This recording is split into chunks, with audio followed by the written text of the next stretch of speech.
The next strategy we're going to cover is the DTB Advanced Strategy Line. So that one there has three fundamental settings. So it has a sensitivity amount, confirmation bars, and the trend or reverse. So the sensitivity is the same as you would use on a moving average. So whatever different value you want to use for a moving average, this is what would be used here. The confirmation bars, that is the amount of bars that price has to move in that direction to confirm that signal. So you can have a delay of bars, and that helps with chop in the market. So let's just have a look at what it looks like on a chart. I'm going to choose a very low value here to show you the difference in the confirmation bars and what the results can do on that.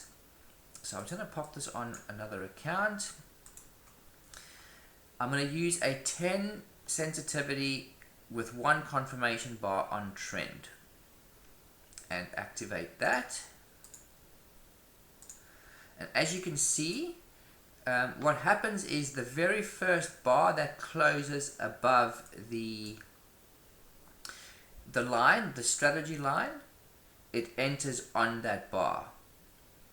So as an example, there's quite a few over here. So that was the signal, and then there was the entry. So this has got slippage built in, so as the same with the other strategies. You've got the slippage ticks built in.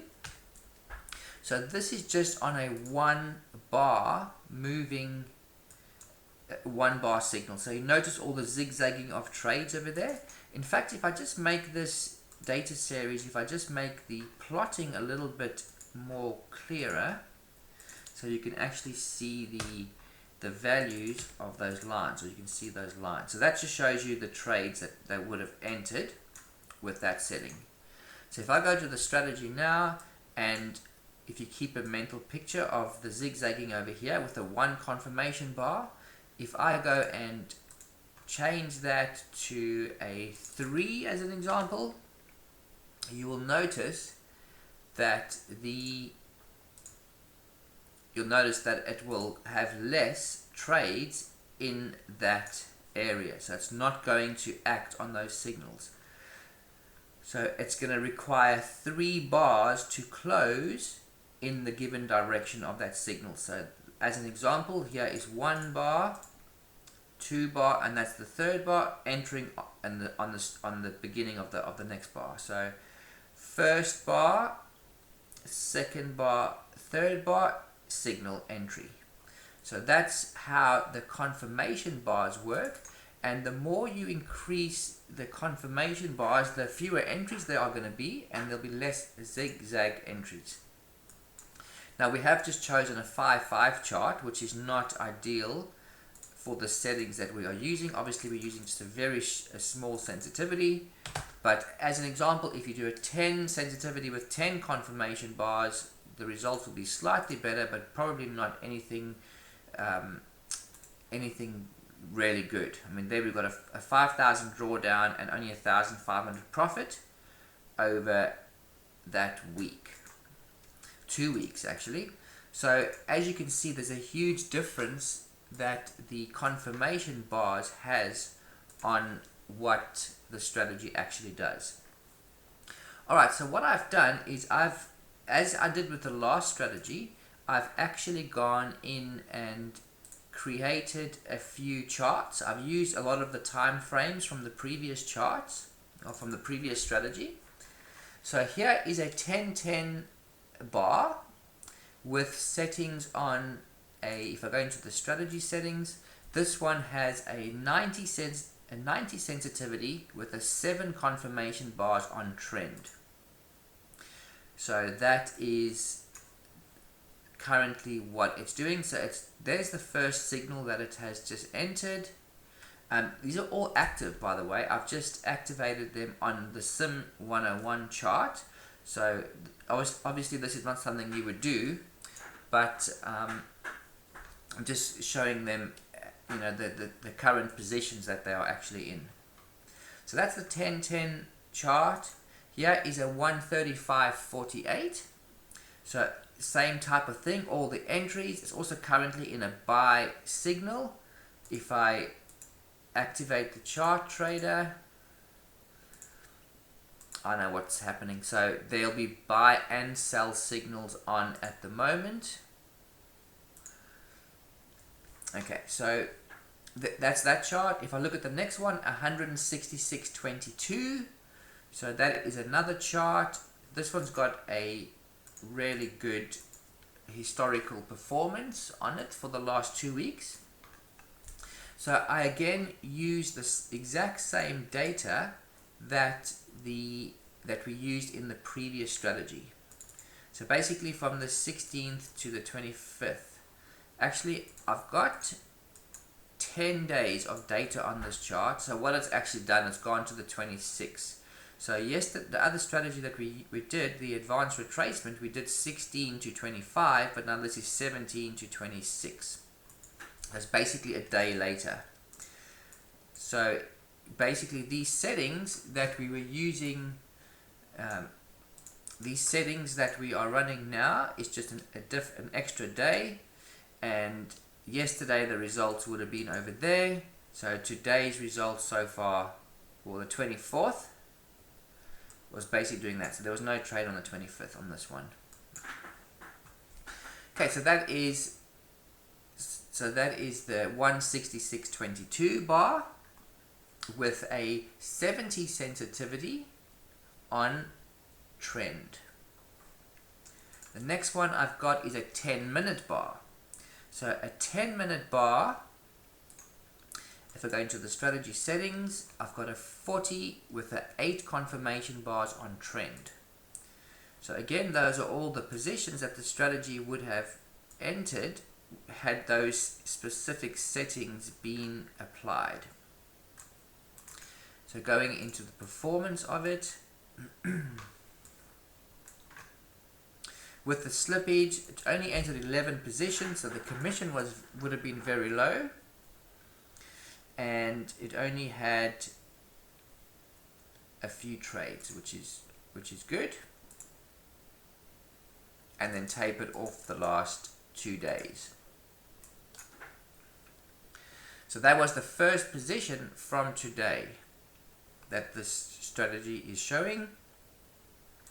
The next value I've got is a 2180 tick chart, and this one is a reverse strategy. So I've actually added the best settings that came up that we'll look at in a moment was a 10 with 3 confirmation bars on reverse.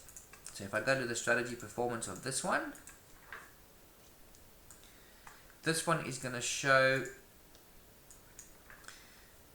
basically down, up, and it's flat so far.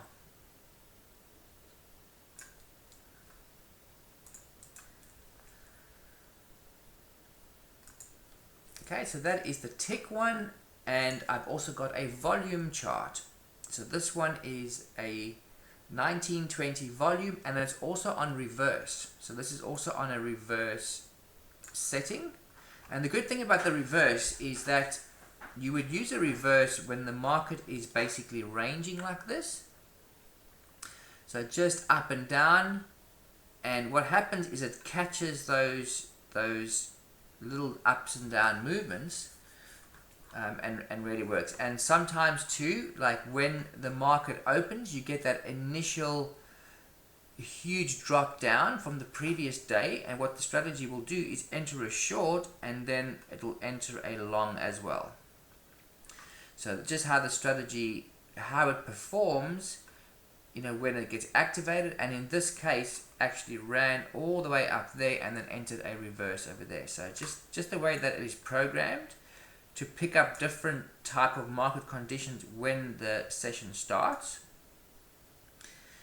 Sometimes it doesn't get it right though. So like example over there, this is not the same type of thing. This is just because it is on reverse. If it has a very long trending position like that, then that is where the reverse trade will actually lose a huge amount of ticks. So again, with this strategy, you've also got the options to go and add your stop ticks and your target ticks and the ability to use them. So if you were using a reverse setting, it'll be a good idea to put in a few hundred ticks of a stop, so at least if you can get out of this position a few hundred ticks up instead of letting it go all the way down, that could be an option. Just be mindful though that when you are adding a stop ticks value in, is that sometimes you're going to have positions that are going to rise, like that one did, 320 ticks, but then actually came down and ended up being a profitable trade, even though it was a small profit. And you're going to see a few of those type of things happen. So like there's 150 ticks. So you're definitely going to have situations where you will need to allow some leeway for those trades to run their course, really. Okay, so that is the volume chart, and the next one is the range chart. So this one is pretty awesome. The range chart, the settings that came up for the strategy on this specific chart actually showed 100% accuracy for that period. So it shows from the 17, 18, 19, 20, 21, and 24. So those were all the trades that were entered during that period. And the so the commission is there. It's only 8 positions. And if we look at the actual chart, the chart is the chart. This is the chart. So those are the plotted positions that the strategy basically took. And this was using an 80 range bar with 100 sensitivity on trend. So it tells you on the top what you're actually using. I might do something with the buttons down the track to increase the details of what's in the strategy, but for now you can actually see quite clearly what the settings are just by looking at the top of the chart. So those are the specific positions that were entered had these settings been active for that day. So now we'll just look at the optimization. So those numbers that I just came up with were basically created by using the strategy analyzer. So the same as the advanced retracement strategy that we have, and the same with the analytical strategies that we have. You can optimize them. You can optimize data sets for to get the best settings. So here example is the 10-10 chart. So analytical bars 10-10. Now I have also gone and saved the templates for all of these optimizations. So if you want to just have a quick start and load up settings, you can actually do that, and it will load up all the settings that I have used on these videos, and then you can run those type of optimizations yourself, and you can just edit some different features. So I've just been using between a 10 and 100 sensitivity in increments of 10. So I haven't even used a huge range over there. So you can experiment with using slightly larger ranges. I am optimizing trend and reverse. Obviously the confirmation bars I'm using between 1 and 10. So if you're using a smaller bar size, like a very, very small bar size, you can even go to a larger confirmation bars, or you can really work with any value in that arena. Your daily target and daily profit you cannot optimize, but you can certainly use it on your strategy. Your stop ticks and target ticks can be used. We haven't used it. The strategy has also got an ATM feature, so we'll look at that in a moment also. It's got the time slots, so we've selected the instrument, DTB analytical bars 10-10. We've got the dates in there, which was the 16th to the 25th, so those were the dates that I optimized. And we're just using standard instrument hours, we're not using specific time slots. We are including the commissions and the rest. So if you run this optimization, you're going to notice that it runs extremely quickly because we've only got a few iterations of what we are running. So obviously the fewer iterations that you have, the more the faster it's going to run. Okay, so that's the 10-10. Then the next one I optimized was still the analytical bars, but I did between 100 and 200 with a 48 baseline width. So if I go to my templates and I go to you'll find it over there. So it's 100 to 200 underscore 48 for the baseline width, 1 to 10 confirmation bars, and a 10 to 100 sensitivity. So these, once you've set up a few templates yourself, and you've named them, you can kind of read them quite easily and know what you've actually selected. So try to be descriptive in your naming of your templates, just to make it nice and simple for you. So an optimization like this, it's got 20,000 iterations, so that will take probably a few minutes to run. So that is that one. We'll just give it a moment. I want to just see, because what also happens is it might say calculating for a minute or two, and then it will jump ahead with quite a few iterations while it's still just saying calculating.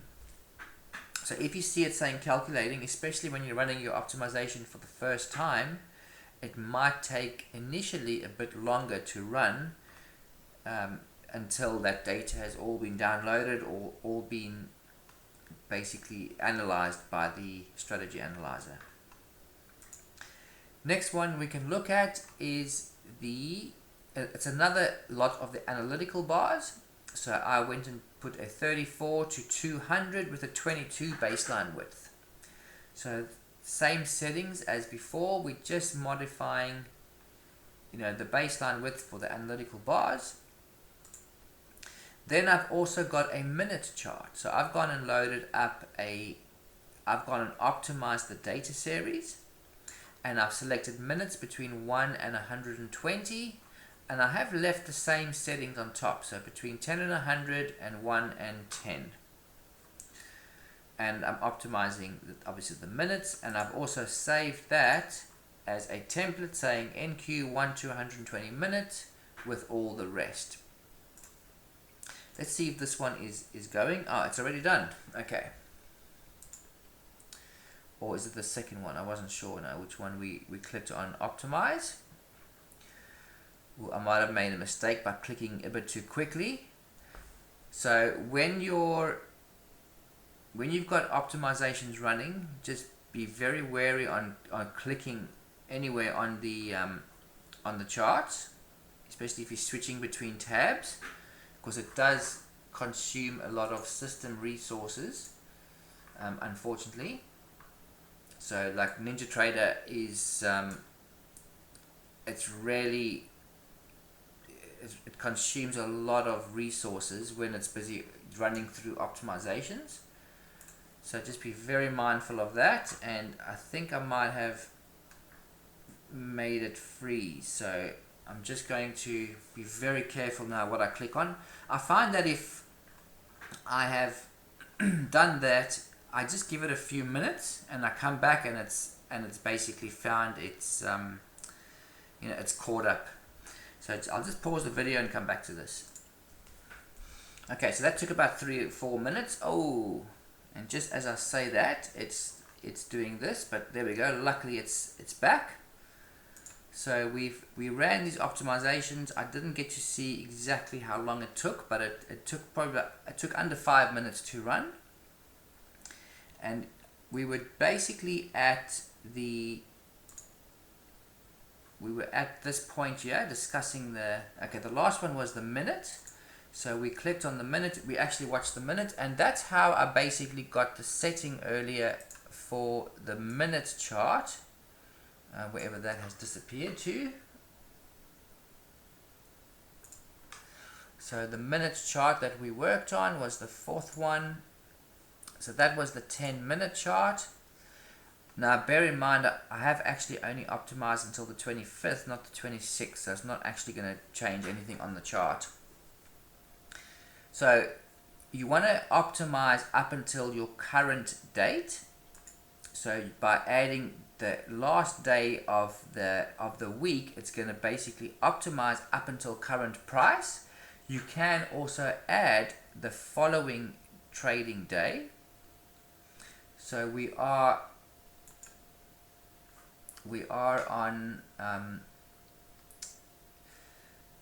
27th in the 27th in Australia at the moment, so it's 26 in New York. So by optimizing up until the 27th, it's actually going to optimize up until the current price that we are basically working at. So I'll just give that a second to run, and I will wait for this to go blue and show me the name of the tab, and then I'm going to click on it once, and that'll flick over to the next optimization.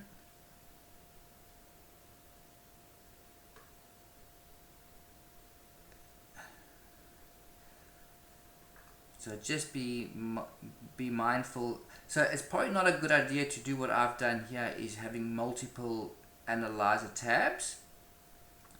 Especially if you've only got 16 gigabytes of RAM and an i7 computer, which isn't bad if you know, in normal circumstances. But I think NinjaTrader is just a little bit heavy on the resources.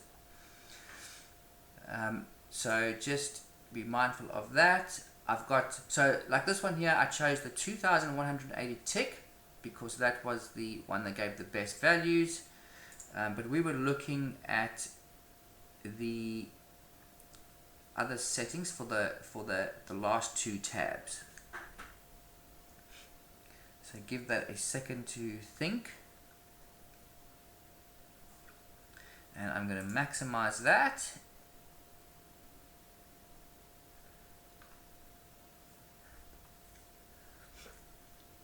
And then we'll look at the final tab. So this one here is the Analyzer 7, and the last tab that we worked on, that was covering the range. And this was actually the chart that gave us a lot of the zero drawdowns. So it's got a few different settings on there that has provided very high net profit for the last 2 weeks or the last 10 days, but also very high percentage profitable and few trades. So that's how I came up with that specific setting that I loaded on that chart, and that's what you can do too. So obviously, looking at the chart, we're not gonna. There's no way you can guarantee that the market is going to continue acting in that way, giving a very low drawdown. But at the end of the day, trading is a numbers probabilities game. And by doing optimization and by analyzing different sections of data, we're at least putting the odds in our favor instead of just guessing what the market is doing. So there has to be some merit in doing optimizations for specific sections of data. And I hope that you can find a different setup that works for you. We've just gone through the absolute basics of the workings of the strategy, how to do the optimizations, and I look forward to your feedback using this strategy, trying different types of charts. I mean, this is also one of the first times I've used the range charts and the volume charts and the other tick charts to run optimizations on. So I think there's a lot to be learned using the strategy, and especially when you're also looking at different trading hour templates that you create, different optimization values. I think there's a lot in there that you could use as part of your trading plan to help you make better trading decisions. So thanks for watching this video. I'm sorry it was a bit drawn out, but hopefully it'll give you a good working understanding. We didn't cover the Atm strategy. That was actually something that I did want to cover. So give me a moment, let me load that up. Okay, so with the strategy for the strategy line and using the ATM feature. So we'll quickly have a look at that. So I'm just going to put a small sensitivity on there like we have before, and I'm going to use an ATM. So if you've created an ATM in your chart trader, this is where you can actually use that in your strategy. So I'm going to, for example, use one I created called 10, 20, 30 with 3 targets, and it's going to be a very simple, it's going to be just a very simple ATM that's got 3 targets in it, and I'm going to use 2 confirmation bars, and let's just see if we can get a quick trade using that. So you can, when you start the strategy, if I started it a little bit sooner, we would have got that specific trade in. But that's okay. So the ATM feature.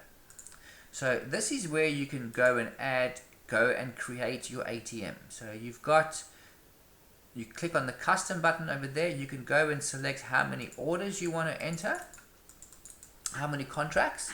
You can choose different targets and stops. You can also choose some sort of a trailing stop, some sort of a profit trigger that you can use, and then you can save that as a template. And what that does is it loads that setting into your strategy once you've selected it. So let's see if this price rises up and enters into a position. So one thing to mention while we're waiting for this position to enter is that when you have a built-in ATM into a strategy, as it stands right now, there's no way of the ATM chart trader to communicate back with the automated strategy. So I don't know why that feature hasn't been developed yet by NinjaTrader, but that is currently how it is. So there, as you can see, that it's just entered a position of 3 contracts. Now with the ATM, you can go and move your targets and your stops. So this is what people have asked me to do. They've asked me to, have a setting that, if the strategy enters a position, they want to be able to move their stops and targets to be able to, follow the price or scalp the market based on signals generated by the automated strategy. And in that case, basically get, have a winning trade like that. Now the only problem with using an ATM, or there's quite a few problems using an ATM, is if you right click and you look at the strategy performance, it's going to show you a 0 value. And the reason why it's going to show you a 0 value is because when the automated strategy submits an order through to the ATM does not communicate back with the strategy to let the strategy know what happened with that position. So the strategy does not know what's happened to the position after it's been submitted. So the strategy will submit an order based on a signal, but it doesn't know if the targets have been hit. It doesn't know anything. So what I had to do with this specific strategy, and with all the strategies that have the ATM in, is I've programmed the strategy to automatically to manually stop, to automatically pause. So as you noticed, that says their strategy manually stopped. So what happens is, as soon as it executes an ATM order, you will notice that the strategy will automatically pause, and this pause button will be highlighted. So by doing this, we're just preventing the strategy from sending continuous orders to the ATM, and in that, so what could actually happen is you could have a sell order, and then the strategy could go to a buy order, and it will cancel out the specific entries, but it will leave all the limit orders remaining. So that is a huge problem with the ATM feature, is if it's just left running, it will enter and exit positions, but all the targets and the stops will stay there, and you could have multiple entries because those targets and stops were not cancelled when the ATM or when the strategy entered a new position.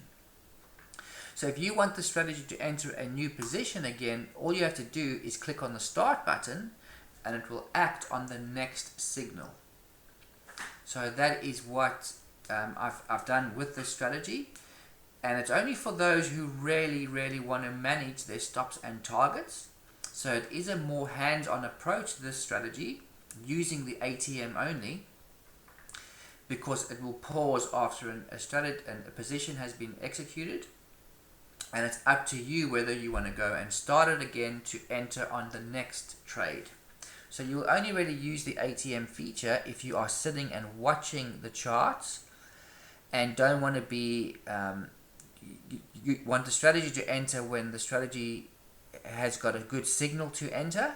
Obviously you're not going to put it on a 5-5 chart like we have, because you're going to have huge losses if you did that. But you would have it on a larger chart like we've looked at before, some of the other some of the other settings that we had, where it's got the larger targets, the fewer trades. But I find that ultimately the strategy knows when to exit and enter positions better. So like this, I mean, people can move their stops and targets. So as soon as this bar closes, that's when the strategy is going to pause, because it works it out on bar close. So it's going to enter a position and then it immediately paused. Now watch if I press the start button again. So I'm pressing the start button again before these positions are closed. So this is what will happen. I'm trying to get a situation that if I didn't pause the strategy, what will happen if you if it just continued running. So we're hoping it's going to go to a buy signal, and you'll see what actually happens in the case of the strategy not pausing. So I'll just monitor this for a few seconds and hopefully it'll present itself.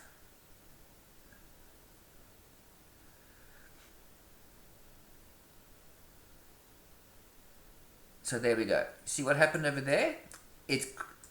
What happened is it entered into a buy position, it cancelled out the existing buy, but because the strategy hasn't been informed that there's limit orders in place, it's now got all those limit orders just pending over here, and if this price goes and touches them, it'll enter into a new position.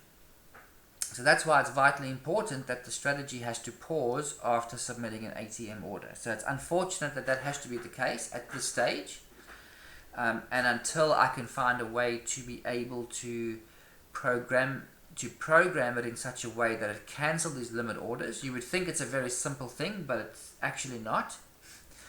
But once that is done, then I can reactivate the feature that does not pause the strategy. But as it stands now, we have to have the strategy pause after a position has been executed. Good. So that is a rundown on the StrategyLine strategy. So work with the optimizations. Work with your favorite chart that you want to use, whether it's the tick charts, the minute charts, the range charts, or the analytical bars with the different baseline sizes. And I'm sure you're going to really enjoy the strategy because it's nice and simple, and it can show you some really good results over a long period of time. Thank you, and I shall see you on the next video, which we will look at the next strategy in the list, which will be the analytical bars strategy. So thank you and chat soon.